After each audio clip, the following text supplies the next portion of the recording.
ఈ Galatta YouTube channel వాళ్ళు ఒక ప్రొడ్యూసర్ ప్యానెల్ లాంటిది పెట్టారు. అందులో నాగవంశీ, బోని కపూర్, సిద్ధార్థ్ చిత్తాకి అతనే ప్రొడ్యూసర్ కాబట్టి సిద్ధార్థ్, ఇట్లా శాండల్వుడ్ నుంచి కొంతమంది ఇట్లా అందరు కలిసి వచ్చి కూర్చొని మాట్లాడుకుంటున్నారు.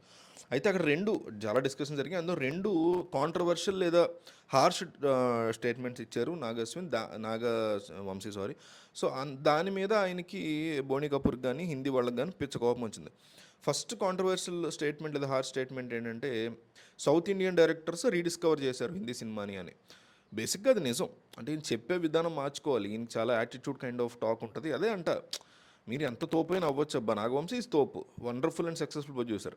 ఈ ఈ జనరేషన్కి ఉన్న ప్రాబ్లం ఏంటంటే, రాంగ్ మిస్కాన్సెప్షన్ ఏంటంటే, ఎవడన్నా సక్సెస్ అయితే చాలు వాడికి బలుపు ఉండాల్సిందే అనే ఫీలింగ్ ఉంటుంది, లేదా బలుపు ఉంటే తప్పులేదు సక్సెస్ అయితే అని. కాదు, బలుపు ఉన్నా, నీకు సక్సెస్ ఉన్నా, ఫెయిల్యూర్ ఉన్నా, లైఫ్లో పబ్లిక్ ప్లాట్ఫామ్స్లో హంబుల్గా ఉండడం అనేది ఖచ్చితంగా అందరం పాటించాలి. అది అందరికీ, ప్రైమ్ మినిస్టర్ దగ్గర నుంచి వార్డ్ కౌన్సిలర్ వరకు, అమితాబ్ బచ్చన్ దగ్గర నుంచి కిరణ్ అబ్బోర్ వరకు ప్రతి ఒక్కళ్ళు, ప్రొడ్యూసర్లు కావచ్చు, వాళ్ళు డైరెక్టర్లు కావచ్చు, పొలిటీషియన్స్ కావచ్చు, మీరు కావచ్చు, నేను కావచ్చు, వాళ్ళు ఎంత తోపులైనా ఏ పొజిషన్లో ఉన్నా ఒక హంబుల్నెస్ మెయింటైన్ చేసుకోవాలి. అది మెయింటైన్ చేయకపోవడం వల్ల వచ్చినటువంటి థింగ్.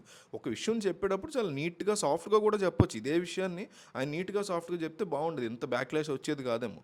ఎనీవే, సో అయితే బోని కపూర్ మాట్లాడుతుంటే మధ్యలో ఇంటరప్ట్ చేస్తూ మాట్లాడడం. బోని కపూర్ కూడా చాలా ఓవర్గా ఎక్కువసేపు మాట్లాడేటువంటి వ్యక్తి, అప్పుడు ఎదుటి ఛాన్స్ ఇవ్వడాయన. సో అందువల్ల కూడా ఈయన ఇంటరప్ట్ చేస్తున్నట్టు కనిపించారు నాగవంశీ, కన్ఫ్యూజన్ ఇద్దరు పేర్లు, సారీ. సో అది అక్కడ అదొక స్టేట్మెంట్. డెఫినెట్లీ మీకు 12th పాస్ లాస్ట్ ఇయర్ చాలా మంచి సినిమా, కిల్ మంచి సినిమా, కానీ రెండు మూవీస్ కూడా ఎందుకు ఫ్లాప్ అయినాయి? యాక్సెప్ట్ చేయట్లేదబ్బా. ఈ జూహు బాంద్రా వాళ్ళ కోసమే తీస్తున్నారు సినిమాలు అని నాగవంశీ అన్నారు. గతంలో తరుణ్ ఆదర్శ్ కూడా ఇదే మాట అన్నాడు. మీకు 3-2 తప్ప ఏముంది అసలు హిట్ 2024లో చూస్తే?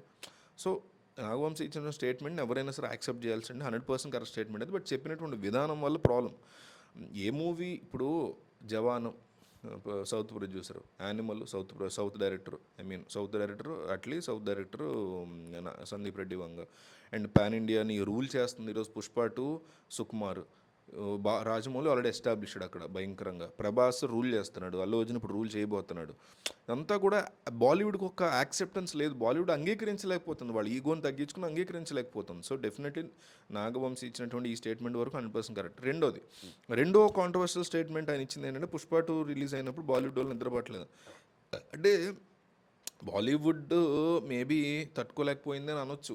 మరి స్లీప్లెస్ నైట్స్ అంటే అదే అంటున్నా, చెప్పే విధానం చాలా నీట్గా చక్కగా చెప్తే ఎవరికి ఇబ్బంది ఉండదు. ఈయన టూ మచ్ ఆఫ్ ఎగ్జాగరేట్ చేసేసి ఈయనకి ఏదో పెద్ద యాటిట్యూడ్ చిమ్టు అని అందరూ పిలిస్తే నిజంగా ఈయన ఏదో యాటిట్యూడ్ చిమ్టు అనుకుని ఆ కైండ్ ఆఫ్ పెర్ఫార్మెన్స్ చేస్తున్నాడేమో నాకు తెలియదు. కానీ ఈయన చెప్పేది definitely point, he is on point. But మొత్తుకునేది అదే కరెక్ట్గా ఒక ఒక తెలివిగా చెప్పుకోవాలి, స్మార్ట్గా చెప్పుకోవాలి. కాంట్రవర్సీ రైజేలా కాకుండా అరే ఇటు చెప్పింది కరెక్టేరా అని అనిపించుకోవాలి మనం.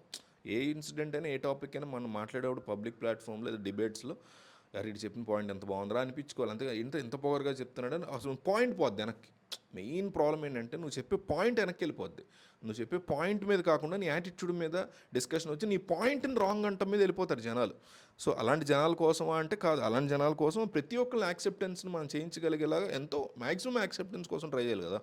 సో అది కాంట్రవర్సీ జరిగింది. ఆయన చెప్పిందంటే పుష్ప 2 కలెక్షన్స్కి బాలీవుడ్కి నిద్రపట్టలేదా అనే అంత దాన్ని నేను కూడా యాక్సెప్ట్ చేయలేమో. కానీ రీజనబుల్గా పుష్ప 2 దెబ్బకి మైండ్ పోయింది వాళ్ళందరికీ డెఫినెట్లీ. చాలామంది యాక్సెప్ట్ కూడా చేశారు. ఎంతోమంది ప్రొడ్యూసర్లు తీసుకుని డిస్ట్రిబ్యూట్ చేస్తేనే కదా అది కూడా హిట్ అయింది. నార్త్ ఆడియన్స్ యాక్సెప్ట్ చేస్తేనే కదా హిట్ అయింది. సో ఈరోజు హిందీ ఆడియన్స్ తెలుగు కావచ్చు, సౌత్ ఇండియా కేజీఎఫ్ లాంటి సినిమాలు కావచ్చు యాక్సెప్ట్ చేస్తున్నారంటే మనం కూడా గౌరవంగా చక్కగా నీట్గా మాట్లాడుకోవాలి. కానీ ఒక ఇష్యూ రైజ్ చేసేలాగా, ఇప్పుడు ఇండస్ట్రీస్ మధ్య గొడవ వచ్చేలాగా మాట్లాడకూడదు కదా నా ఉద్దేశం. ఆయన చెప్పిన పాయింట్లు మాత్రం డెఫినెట్లీ కరెక్ట్ అనిపిస్తుంది. మీకేమనిపించింది కామెంట్ చేయండి.